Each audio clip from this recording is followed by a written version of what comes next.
Boa tarde a todos. 6 horas, horário de Manaus, 19 horas, horário de Brasília, aqui diretamente dos estúdios da Invest Amazônia.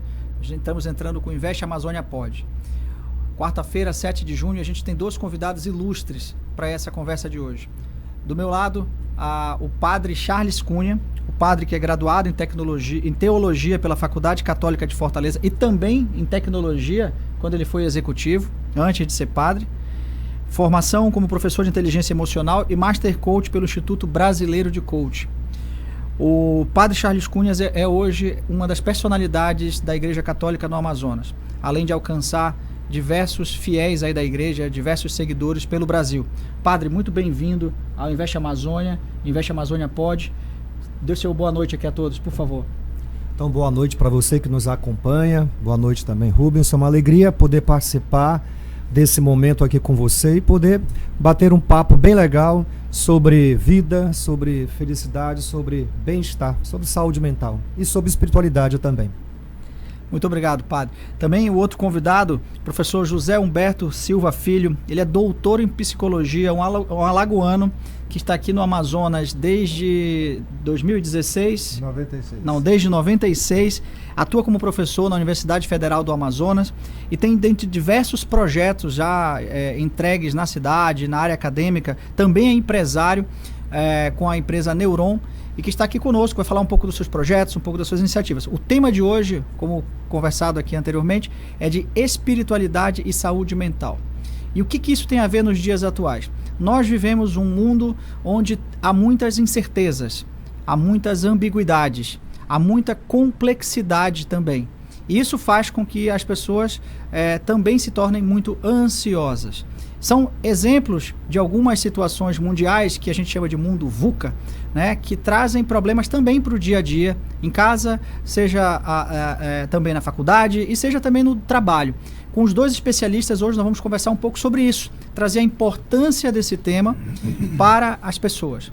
Não adianta nós termos bons negócios, termos uma boa casa, um bom carro, se nós não somos também bons seres humanos e conhecemos das nossas emoções, das nossas crenças limitantes, como realizar os nossos sonhos ou aquilo que está nos sabotando.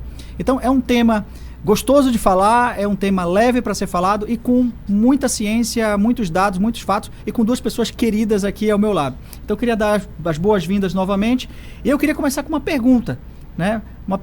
Aqui, professor, apresentando o senhor rapidamente, mas por favor, dê boa noite também à nossa audiência.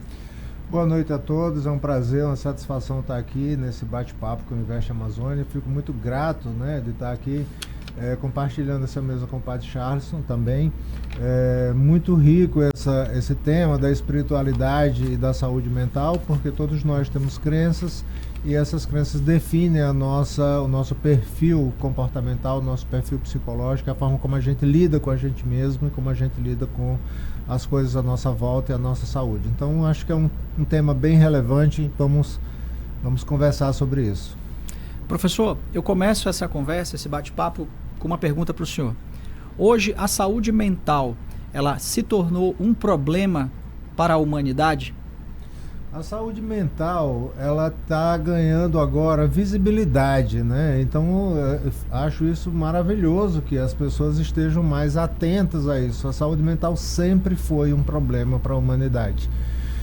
Hoje a gente tem mais debate sobre isso, tem mais visibilidade. A ONU, por exemplo, a Organização das Nações Unidas, está dando visibilidade ao problema de saúde mental nas empresas, no trabalho, na família, principalmente nas organizações. Então, como o tema está sendo tornando-se mais visível, a gente tem a impressão de que a saúde mental se tornou um problema. Na verdade, ela sempre foi. Na saúde mental agora, a gente está percebendo que depressão mata, ansiedade mata, as doenças mentais matam ou elas incapacitam. Então as pessoas deixam de produzir, elas afetam as empresas, afetam as famílias, afetam a sociedade como um todo. Então, saúde mental é um problema de saúde pública e é um problema de todos nós. Eu queria trazer um dado aqui interessante, que só em 2021, o INSS, dados da Previdência Social, mais de 75 mil pessoas se afastaram do ambiente de trabalho. Então, casa um pouco com a informação que o professor traz. Se você me permite complementar, a maioria dessas pessoas são professores, profissionais da saúde e os profissionais da segurança pública.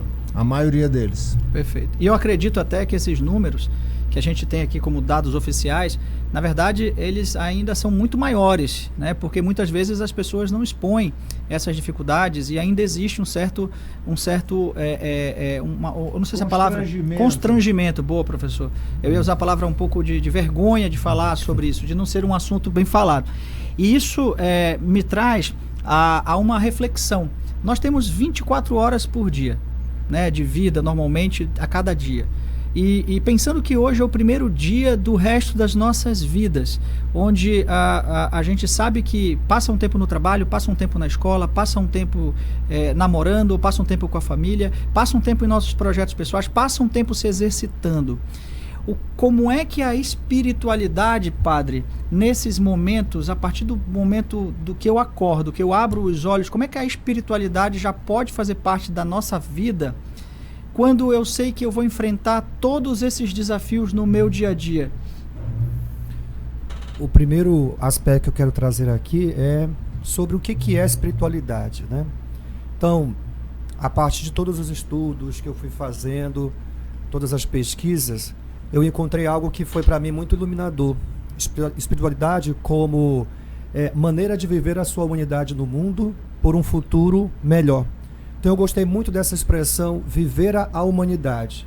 Então quando você fala começar o dia, uma pessoa quando busca ali fortalecer a sua espiritualidade, busca agregar espiritualidade no seu dia a dia, é uma pessoa que está se capacitando a viver a vida da forma que a vida se apresenta, né? A espiritualidade não é fuga.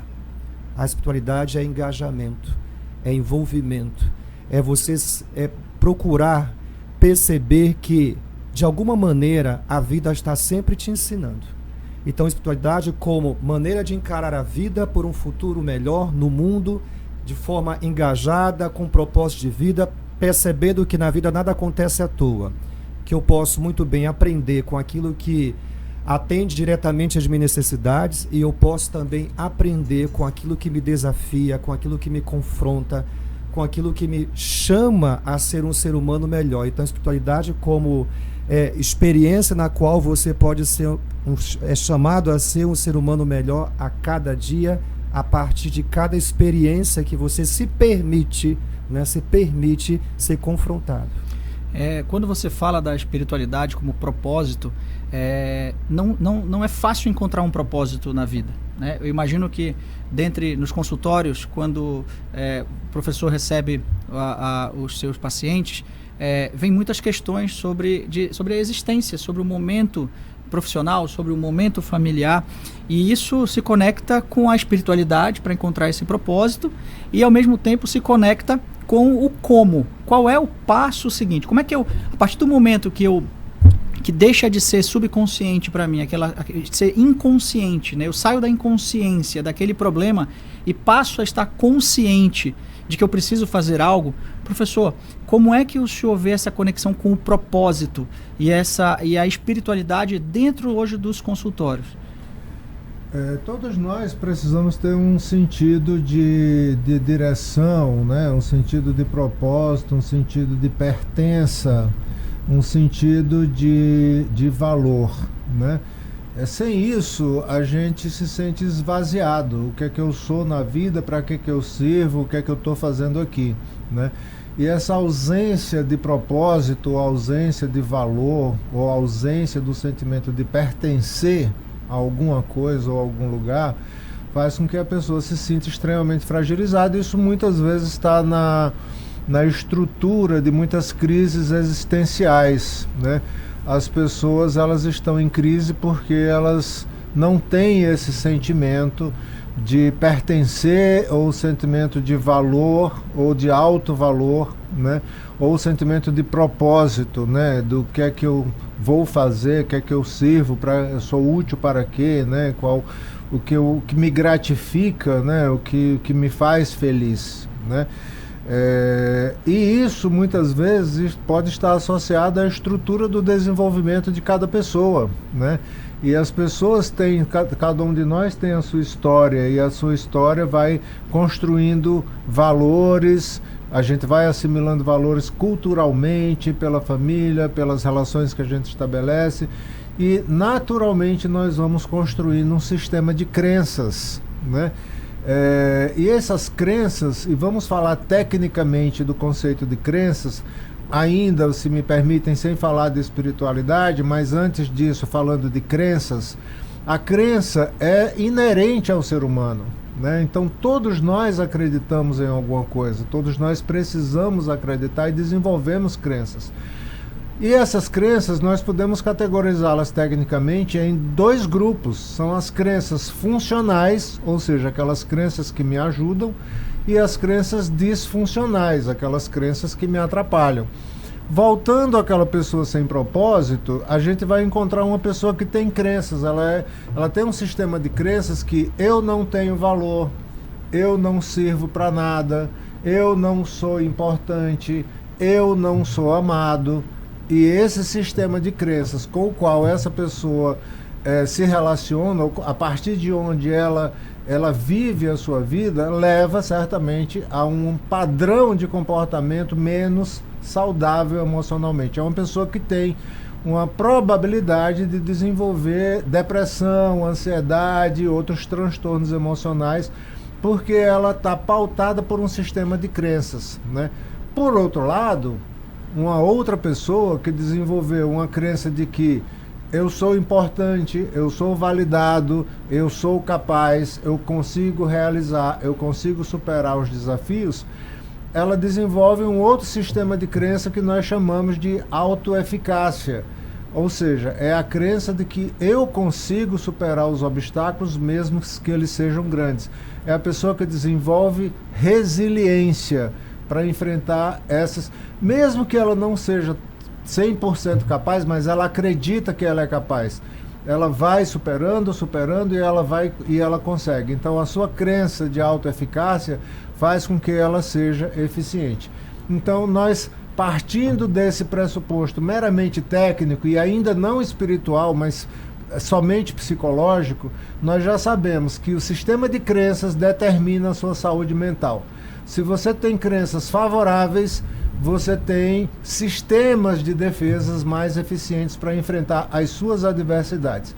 Se você tem crenças desfavoráveis, você já está na desvantagem na sua saúde mental. Daí, para a gente falar de espiritualidade, é uma consequência óbvia. O padre, ele também tem um lado executivo, né? O padre, antes de ser padre, foi um analista de sistemas, né? Formado em análise de sistemas. Programava computadores, hoje ele programa vidas. Padre, uma pessoa pode ter toda a consciência disso que o professor traz aqui, e mesmo assim ser um ateu, não acreditar nessa evolução maior, nessa conexão maior? Eu acredito que todos nós temos uma abertura ao transcendente, né? A algo fora de nós que nos convida a fazer uma diferença na vida, né? A pelo menos acreditar na vida, acreditar que é possível sim fazer deste mundo um lugar melhor para viver.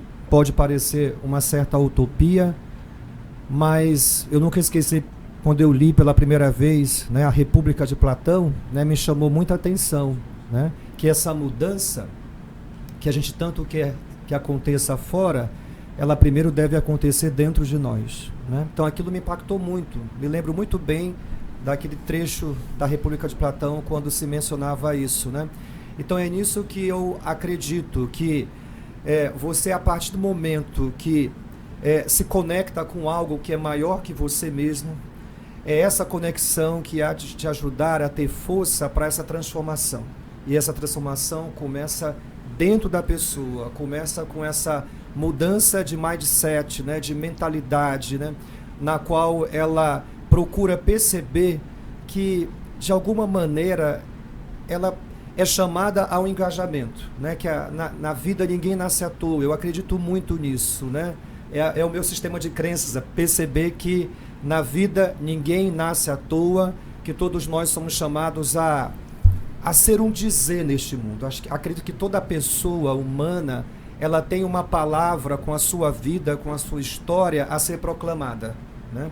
E é claro, a partir da experiência de fé, a partir dessa experiência, né, da espiritualidade, seja qual for a denominação religiosa que a pessoa tenha, porque a espiritualidade ela perpassa tudo isso, né? Uma pessoa que não tenha uma vivência num sistema religioso institucional, ela pode ter sim espiritualidade, porque eu acredito, por tudo que eu aprendi na vida, com tudo que eu aprendi na academia, que a espiritualidade está ligada à maneira de você viver a sua humanidade.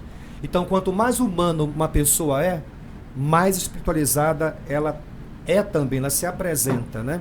Então, mais uma vez eu reafirmo, essa espiritualidade que nos ajuda a perceber que eu não nasci à toa, que eu sou chamado a contar uma história, eu sou chamado a deixar uma marca no mundo. Para mim isso é muito forte. Espiritualidade como uma maneira de você viver a sua humanidade, deixando uma marca, um legado neste mundo, porque de fato, eu nunca esqueci uma experiência que eu tive como padre naquele dia, numa missa de 7º dia, né?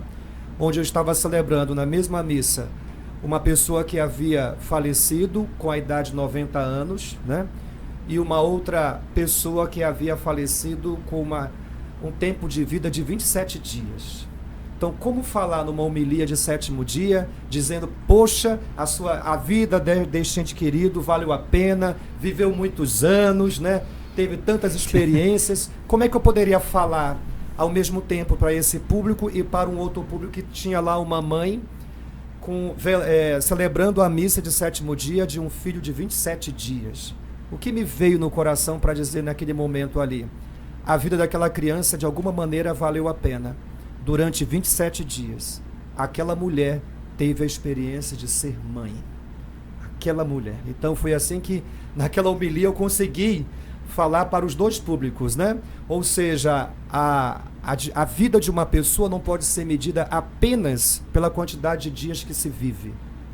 A medida de uma vida, né? Quão valorosa foi uma vida, é a marca que deixa no coração das pessoas, as marcas positivas. Então, eu acredito que esse é um indicador importante para uma vida que realmente valeu a pena, pelas marcas que se deixou, mesmo que tenha sido apenas 27 dias, mas durante 27 dias, aquela mãe teve a experiência de ser mãe. Padre, o senhor fala com muita felicidade nas suas palavras e isso me lembra um momento de uma palestra com o CEO do Alibaba, né? E ele dizia o seguinte, que se você tem os clientes felizes, os seus funcionários felizes, investidor, ok. Ou seja, ele naturalmente, a felicidade ela está intrínseca à vida, isso que o senhor tem falado, o quão eu fui feliz o tempo que eu tive oportunidade, né, no caso de ser mãe, ou o tempo que eu tive oportunidade de conviver com aquela pessoa. A gratidão, ela é vista como a gratidão, o estar grato, mesmo que os problemas da vida ocorram, faz parte de uma saída para uma melhor saúde mental e também para encontrar um propósito com a espiritualidade, professor? Esse tema da gratidão é um tema muito interessante. Me permito dizer que também sou católico, padre, então a gratidão é um dom de Deus, né? Mas, se eu for falar na minha área apenas tecnicamente, né, vou deixar para o senhor falar da área da espiritualidade e vou me ater na ciência. Né? A gratidão é um padrão de comportamento onde eu olho para aquilo que eu tenho, ou aquilo que eu consegui, ou aquilo que eu conquistei, ou aquilo que está à minha volta, e eu lembro de me sentir bem por isso, né? Eu me lembro de me sentir bem porque eu consigo acordar, levantar, dormir bem, me mover, né? Me gerenciar pelas conquistas que eu tenho. A ingratidão é o oposto disso, é a pessoa que olha, eu diria, ela olha para o lugar errado, ela faz uma opção ou foi levada a construir um modelo mental onde ela sempre tem um modelo mental de escassez. Eu não tenho, isso me falta, me foi tirado. Então ela tem um modelo mental, esse padrão, esse mindset, esse modelo mental da escassez é o que faz a pessoa, por mais que ela receba, ela ainda assim não agradece, ela ainda assim acha que foi pouco. É aquele filho que é o mais caro, é o mais trabalhoso, é o que dá mais problema, é que dá mais preocupação para os pais, e é o filho que reclama que é menos amado, menos querido, enquanto ele é o mais caro de todos os filhos, né? E é o mais trabalhoso de todos os filhos, né? Então é uma pessoa que ela tem um padrão, né, que ela funciona com o padrão da escassez. Então é uma pessoa que ela não reconhece nem mesmo as suas conquistas e nem reconhece as facilitações ou os acessos ou as oportunidades que são abertas para ela. As pessoas ingratas são pessoas que não são menos felizes, e até arriscaria dizer que são pessoas infelizes, né? Porque elas estão presas nesse padrão. As pessoas gratas, as pessoas que lembram de agradecer por uma oportunidade que teve, agradecer pelas coisas simples da vida ou pelas conquistas que fez, é uma pessoa que tem um modelo mental da abundância. É um outro modelo mental completamente diferente. Então ela olha para suas conquistas e ela se sente feliz. Ela vê que ela conseguiu e ela olha para frente sabendo que ela pode conseguir mais. Ela olha para as pessoas à sua volta e agradece a oportunidade que teve, e olha para frente e sabe que ela vai encontrar outras oportunidades também, e ela vai continuar sendo grata pelas oportunidades que ela recebeu. Então a gratidão é um modelo mental, né? E como modelo mental de bem-estar e de saúde mental, é um dom de Deus. Exatamente. O professor me ajudou muito a lembrar de vários aspectos, né, também na perspectiva espiritual, né, sobre gratidão, né, me fez lembrar aquilo que é muito forte no judaísmo, né, no Shabat, quando o papai chama ali a família e relembra a libertação do povo hebreu no Egito, ajudando aquela família a lembrar do quanto esse Deus foi maravilhoso, ajudou a transformar vidas. Isso me ajuda a perceber que a gratidão se aprende. É preciso ensinar a gratidão desde criança, ou seja, e essa é uma observação que eu faço aos pais de hoje, né? Agora me dirigindo à família principalmente, o quanto é importante a parte dessa experiência judaica, que eu acho de um valor tremendo, né? De que a gratidão a gente se aprende, tem que aprender desde cedo. O papai e a mamãe tem que, na minha opinião, é chamado a ensinar isso para os seus filhos, a perceber que na vida a gente precisa fazer muito sacrifício, na vida a gente tem que correr atrás para conseguir as coisas, e quando a gente consegue, é perceber que na vida ninguém vence sozinho. Sempre alguém nos ajuda.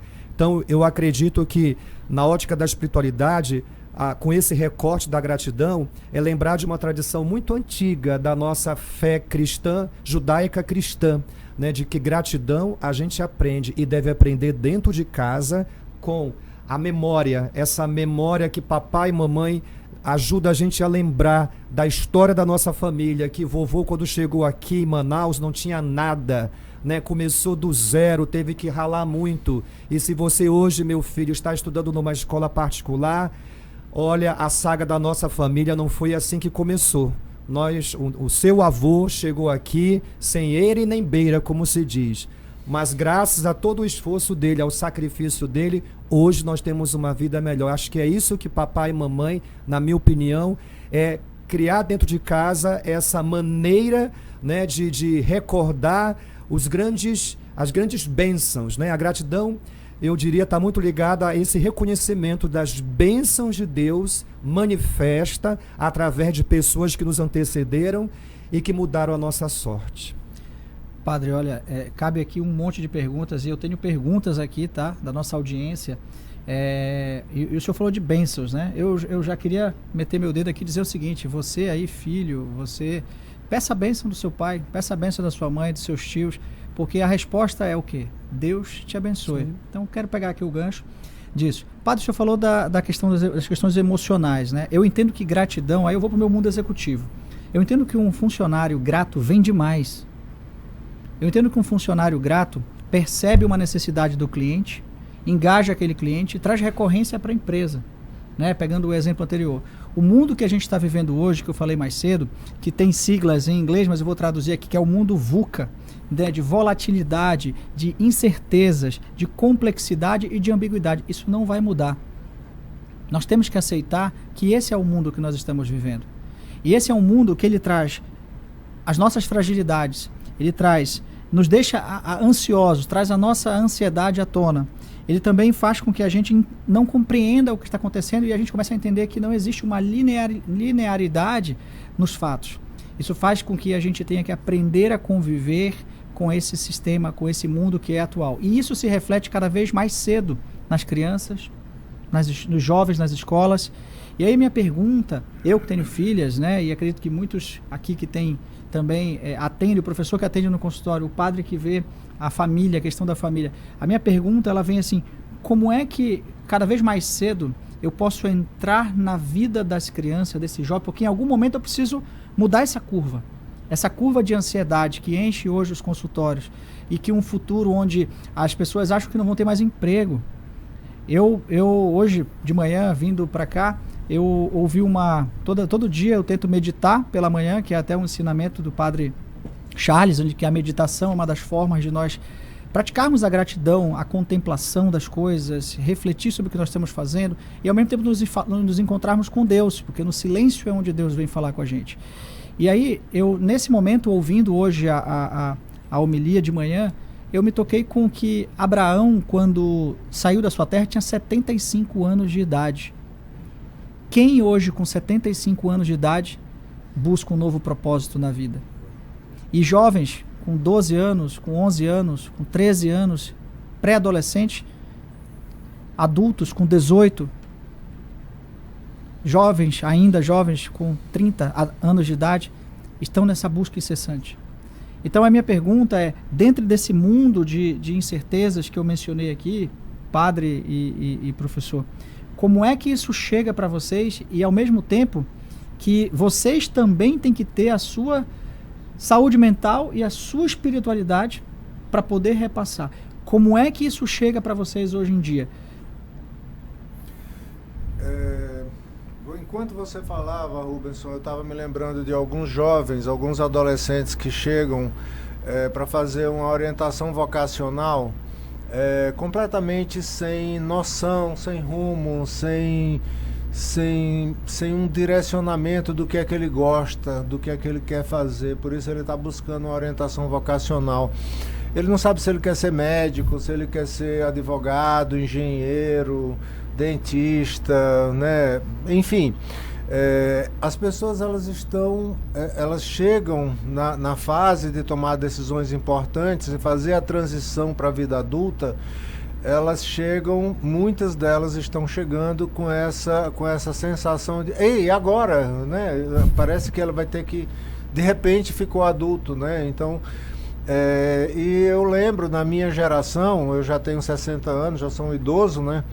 Então, assim, com 14 anos a gente estava trabalhando, com 15 anos a gente já sabia o que queria, com 15 anos você já pagava suas contas e já...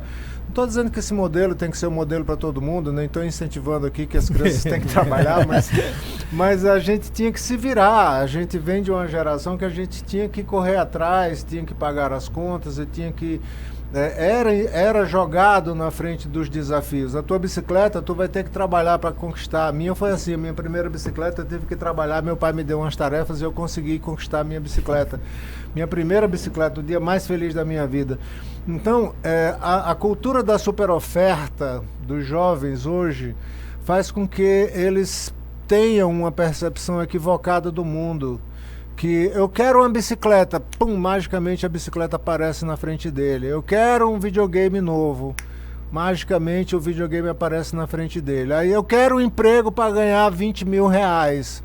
Aí ele fica esperando, estralando o dedo, esperando que esse emprego aconteça. E ele não vai acontecer, os seus desejos não serão mais atendidos. Então, nós pais que tivemos uma vida vamos dizer, mais penosa, né? E que tivemos que ralar para conquistar a nossa autonomia, a alegria de ter superado isso faz com que a gente queira proteger os nossos filhos para não passar pelas mesmas amarguras que nós passamos, mas são elas, as amarguras, que nos fizeram crescer. Eles deram couro duro, né, professor? E a ausência delas, das amarguras, que vai tornar os nossos filhos frágeis, né? E vai fazer com que eles não consigam se defender sozinhos. Eu tenho 2 filhas, mas eu nunca dei vida fácil para elas, só o suficiente. Mas eu coloco elas para lutar e eu coloco elas para se defenderem. Eu falei para o Rubens outro dia, minha filha tinha 3 anos e meio, teve um problema na escola, eu levei ela na escola e disse você vai falar com a diretora. Ela disse, tá bom, se você for comigo eu vou. Ela falou com a diretora veio conversar comigo, eu falei, não converse comigo, minha filha que quer falar com a senhora, converse com ela. Aí a diretora depois veio me dar a justificativa, disse, não para mim, professor, eu estou só acompanhando, explique para ela, né? E desde cedo minha filha aprendeu a se virar sozinha e em outras ocasiões, ainda com 3, 4 anos, quando ela ia reclamar com a professora, com a diretora, e ela não era ouvida, ela dizia, a senhora quer que eu chame meu pai aqui para a senhora me ouvir? E aí a professora parava, ouvia e resolvia o problema. E assim ela aprendeu a resolver os problemas dela. E eu disse, é isso aí, minha filha, aprenda a resolver os seus BO. Eu acredito exatamente nisso, viu, Rubens? O quanto é necessário hoje em dia os pais permitirem que os filhos sejam expostos a certas situações para justamente adquirir isso que eu chamo de couro duro, né? Eu me lembro, o professor me perguntou onde eu morava, né, no Educandos, e a gente andava descalço, a gente, né? Corria na rua. Corria, né, na rua, levava, furava de prego e tudo mais, tudo né? Certo, ninguém morreu de tétano. Exato. Hoje em dia, de tanto calçar sapato, quando eu piso assim em pedra, eu percebo que meu pé é fino, né? Ou seja, o quanto eu acredito que os jovens hoje, claro, com a prudência necessária, porque o mundo mudou. Eu me lembro que eu ia para a minha escola lá no Educandos com 8, 9 anos, sozinho, né? A pé, sozinho, andava na rua sozinho. Hoje, devido à violência, né, isso nos causa uma certa apreensão de permitir que os filhos possam andar sozinhos na rua, mas é preciso, com prudência necessária, perceber que é preciso expor os filhos a certas situações para que possam aprender a lidar com isso. Professor, eu recebi uma mensagem de uma mãe muito aflita, né, me procurando, pedindo a orientação. Ela dizia o seguinte, olha, padre, o meu filho, no namoro virtual, nunca se encontrou com a pessoa, nunca beijou, nunca abraçou, né? Terminou o namoro, a namorada terminou com ele e agora está desabando, está querendo se matar, né? E tem 19 anos. Ou seja, eu fiquei ali refletindo, né? Que preparo esse jovem está tendo na vida para receber um não, para se frustrar, né? Ainda mais numa situação dessa, é um namoro virtual, ou seja, você não teve nem a experiência de beijar, né, de abraçar a pessoa. Então, a situação que os nossos jovens hoje eu vejo, né, essa dificuldade de experimentar e encarar uma frustração, de receber um não, como o senhor muito bem falou, né, é tudo ali muito pronto, muito imediato, né, muito acessível, e a vida não é assim. A vida real não é assim. Então, eis o desafio de como preparar essa geração para o enfrentamento daquilo que é humano, né? O nosso chão humano. Me permite? Pode. Esse exemplo desse rapaz, né, com namoro virtual, nos ilustra bem o que a gente vive hoje em dia, né? Onde as pessoas colocam a sua referência de suporte emocional em algo volátil, é algo vulnerável, é algo frágil, né? Algo frágil, efêmero e não sólido, né? Antigamente, né, padre, e quem tiver a nossa idade lembra disso, a gente brigava na rua, saía no soco, ficava com raiva 2 dias, depois estava se abraçando, virava amigo. A gente aprendia a lidar com as diferenças com as divergências, com as frustrações, mas a gente superava e nem por isso a gente guardava o ódio para sempre no coração. Ficava com raiva 2 dias, 3 dias. As namoradinhas era a mesma coisa. A gente brigava, se entendia, voltava, acabava o namoro, arranjava outra e assim ia. A vida seguia. Ou seja, mas a gente tinha uma estrutura uma rede de suporte emocional, eu digo rede, eu digo falando de crianças e adolescentes, com amigos, primos, parentes e figuras reais, né, que servem de referências afetivas e do suporte afetivo. E são essas pessoas que a gente hoje fica maduro, velho, e a gente tem aqueles amigos de infância que se a gente ligar é como se tivesse conversado ontem, né? Mantém aquela referência de pessoas que a gente tem segurança, confiança. Então, hoje em dia, está se perdendo a virtualização do mundo e das relações, faz com que a pessoa viva no seu quarto fechado e o mundo todo através da tela. Outro dia eu vi o absurdo, padre. Uma criança entrou no consultório e ela entrou olhando, passando por um determinado percurso, olhando o percurso pelo celular. Olhando o percurso pelo celular. Eu disse, você não quer olhar para... Você não gostaria de guardar o celular para olhar? Ah, tá bom. Quer dizer, até para olhar o mundo mediado por essas janelas, né? Então, assim, chega num absurdo de tudo ser mediado pela janela do celular ou do computador. Então, as pessoas perdem a capacidade de tirar essa janela e de lidar com a vida real como ela é. Então, esse rapaz, aos 19 anos, desiludido porque perdeu uma relação virtual, ele perdeu muito mais do que isso. Ele está perdendo a possibilidade de conhecer as garotas que moram no bairro dele, as garotas que estão na faculdade, né, dele, de interagir com as pessoas. Ele perdeu muito mais, ele já teve uma perda significativa e todas as perdas deles foram iludidas por esta ilusão. Exato. Então ele reuniu todas as expectativas não realizadas e colocou numa moça virtual que ele conheceu lá de São Paulo e ele está aqui em Manaus. Né? Olha, vocês entraram num tema que é relacionamento. E aí, quando isso acaba, tudo que ele tinha, tudo que ele não tinha vem à tona. Que evidenciado. Né? Então não é a moça que ele perdeu, é tudo aquilo que ele não realizou. Frustração, né? A gente, é a frase do Neymar, né? É aquilo que a gente não viveu, né? Saudade daquilo que a gente não viveu, né? Mas pegando a gente começou a entrar no tema de relacionamento. A gente está nas vésperas do Dia dos Namorados, né? Então, nós estamos vivendo aí é um tema complexo, né, professor e padre? Mas todo mundo procura, como o padre diz, a sua Maria e o seu José, né? E eu fui segunda-feira no terço ali na Senhora de Nazaré, na igreja, e o quão factível, né, e o quão tangível é realmente quando você exerce essa visão do que é a Maria e do que é o José.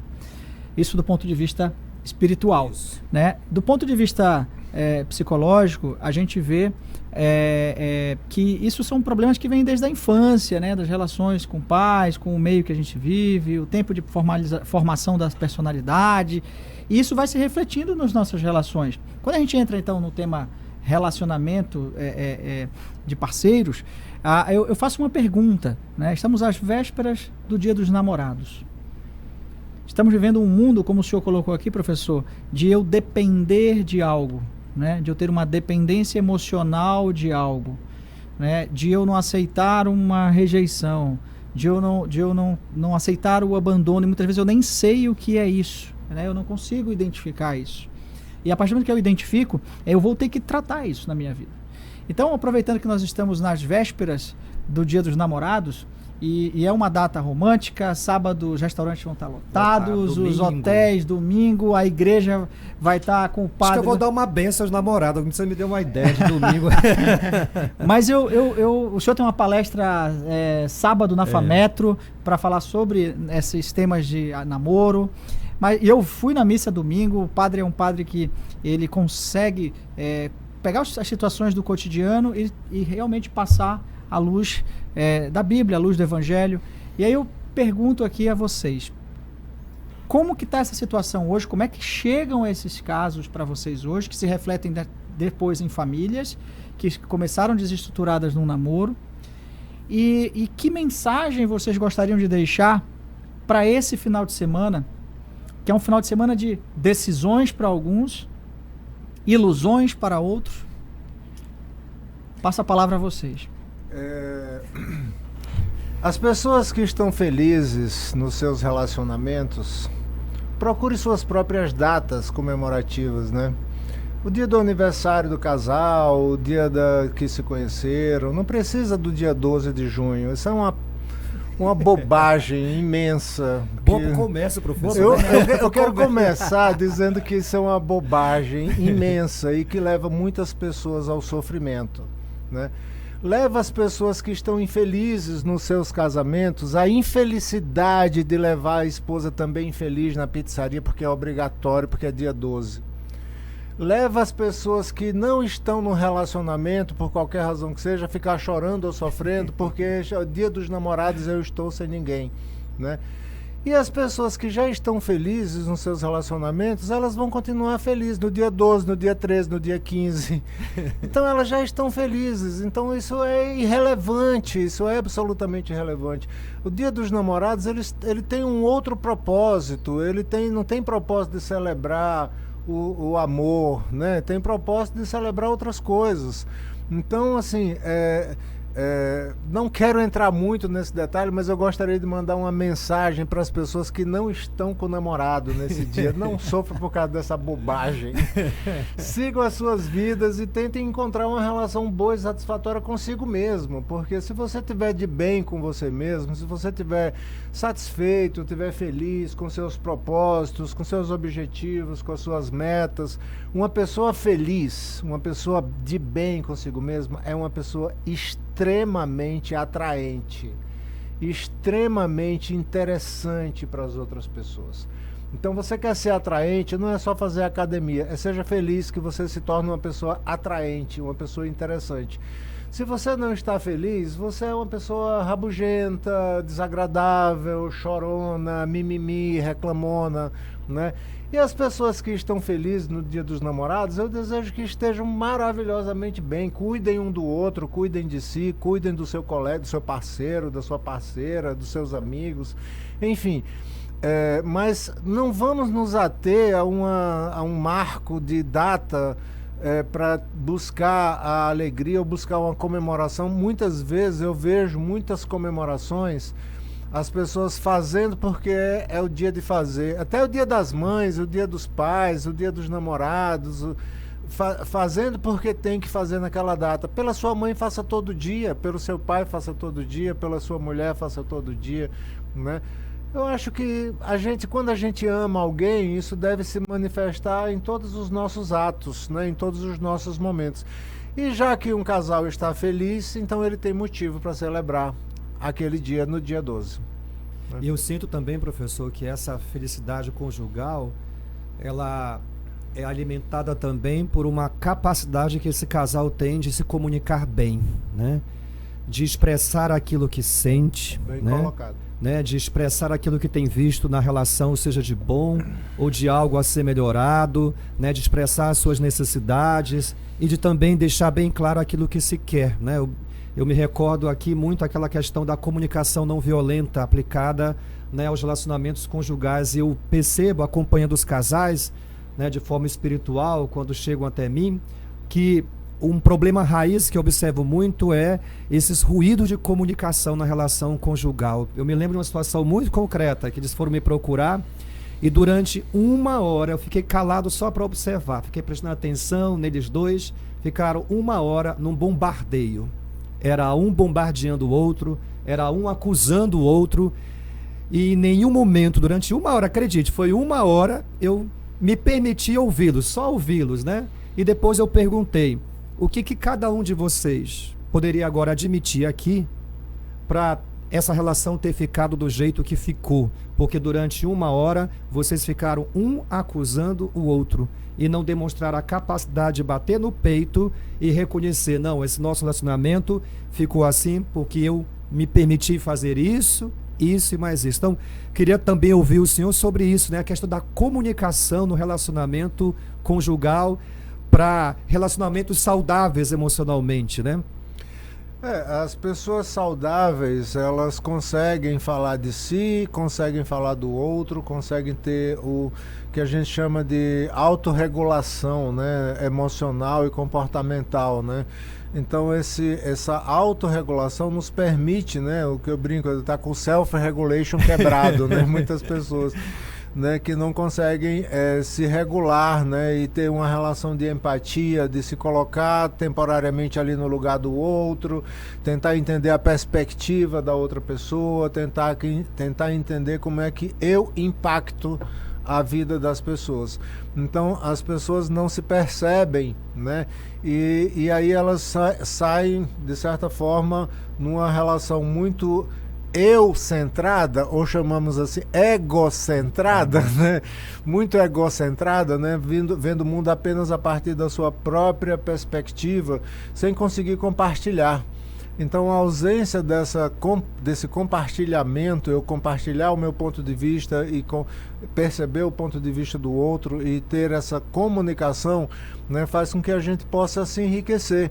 Se eu já sei de tudo, meu ponto de vista se encerrou ali e essa é a minha percepção, é a minha verdade, é o que eu interpreto a partir dos meus sentimentos e a partir dos meus fantasmas, eu interpreto e eu descrevo a realidade daquele jeito, como o marido ou a esposa, né? O marido que diz, você é muito intransigente, você só faz isso, você é aquilo, você é assim, você é assado.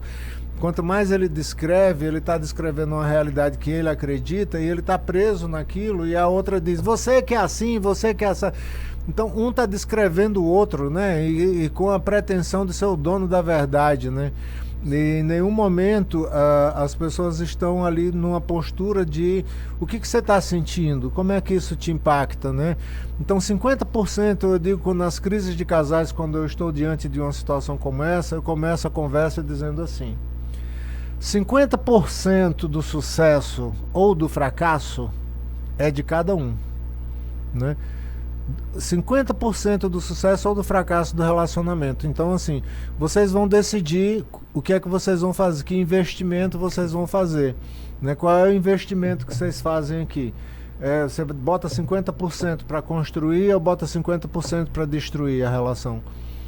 Não é o psicólogo, não é o padre, não é o pastor, não é o advogado, não é o juiz, não é o médico, não é a sogra, não é o melhor amigo do casal que vai decidir o destino do casal. Quem vai decidir, e as pessoas adoram dizer que foi no psicólogo e o psicólogo acabou o casamento, né? Eles adoram culpar o psicólogo, né? Coach, né? E na verdade, eu digo, olha, a decisão é do casal, né? Vocês colocam aí 50% de vocês, né? E 50% é assim, ó, vou te ajudar a traduzir o que a sua senhora está dizendo. A sua senhora está falando disso, disso, disso, disso. Ela está um pouco magoada e por isso ela está falando exaltada, mas o que ela está querendo dizer é isso. O seu marido, ele está muito bravo, dá para ver que ele está muito alterado, mas o que ele quer dizer é isso, isso, isso. A gente tenta fazer uma tradução, né? Um trabalho de tradução de conteúdos, né? Porque as cargas emocionais, elas impedem a compreensão. Elas bloqueiam a compreensão. Exato. Né? Então, esse é o trabalho de você, assim, não agir com as cargas emocionais, mas agir com os conteúdos que incomodam, né? Olha, eu não gosto quando você fala assim comigo, isso me incomoda. Te interessa saber, eu sou teu marido, te interessa saber como eu me sinto? Não, tá, tudo bem, eu quero saber. Então tá, então se tu quer saber como eu me sinto assim, né? Eu sou tua mulher, tu quer saber como é que eu me sinto? Olha, eu me sinto assim. Não, tudo bem, eu quero saber como você se sente. Então, assim, essa linguagem, aprender a falar do que isso significa para mim, como isso me impacta, como é que eu me sinto, e não impor a minha verdade. Você é isso, você é aquilo. Você sabe, professor, padre, isso me traz um pouco das mudanças de comportamento que a sociedade vem vivendo, né? Hoje, a quantidade de pessoas que assistem TV diminuiu. Porém, a quantidade de pessoas que estão no celular, consumindo, né, redes sociais, enfim, aumentou de forma absurda. Então fica aqui também um registro de que quando a gente escolhe aquilo que a gente consome. Então hoje existe um mundo de fantasias também nas redes sociais. A gente tem que escolher muito bem. A gente vê uma pessoa feliz, mas na hora que ela desliga ali a câmera, ela tem os seus problemas como todos nós temos. Então a gente tem que tomar muito cuidado também quando vai consumir os relacionamentos perfeitos das redes sociais. A gente tem que tomar cuidado quando a gente vai consumir a vida de viagens que as outras pessoas têm. Então a gente tem que tomar esse cuidado, porque as redes sociais, no fim do dia, eu até deixo aqui recomendado, quem quiser assistir um belo de um documentário sobre isso, é O Dilema das Redes Sociais, para entender que nós somos, de certa forma, manipulados a seguir uma linha de tendência daquilo que nós gostamos. Então, se eu aperto muitas vezes num único botão ou em temas relacionados a um assunto, eu sou obviamente levado a aprofundar ainda mais aquele assunto. Então, isso são algoritmos por trás. E quando a gente fala de algoritmos, a gente está falando de novas profissões do futuro. Que nessas novas profissões do futuro vão ficar faltando habilidades sociais. Então, quando a gente fala de habilidade social, a gente está falando de comportamento, a gente está falando de autoconhecimento, a gente está falando de inteligência emocional. E aqui eu queria já deixar aqui como mensagem, a gente está chegando aqui ao final do nosso podcast, mas que vocês dois deixassem uma mensagem de esperança, de é possível, uma mensagem de fé, uma mensagem de que nós podemos identificar as causas raízes daquilo que nós sentimos, de como nós nos comportamos para o futuro. E eu gosto da frase que diz que o primeiro dia do resto das nossas vidas já é hoje, já começou. Então, no minuto seguinte, na hora seguinte, mais tarde, amanhã de manhã que seja, já é o primeiro dia, é o primeiro momento do resto das nossas vidas. Que mensagem, padre, o senhor gostaria de deixar nesse momento, como suas palavras aqui já finais também do nosso podcast? Então eu aproveito esse momento para convidar você que nos acompanhou aqui nesse podcast com o professor, a perceber que nós estamos tão distraídos com aquilo que acontece fora de nós, nesse mundo virtual, que eu quero convidar você também a se aventurar, a olhar para dentro, para esse olhar cotidiano, amoroso, empático, solidário, com compaixão para você mesmo. Então esse é o convite que eu deixo aqui, de que você é uma pessoa que vale a pena, independente do que você fez na sua história. O que importa é o que você vai decidir fazer a partir de agora.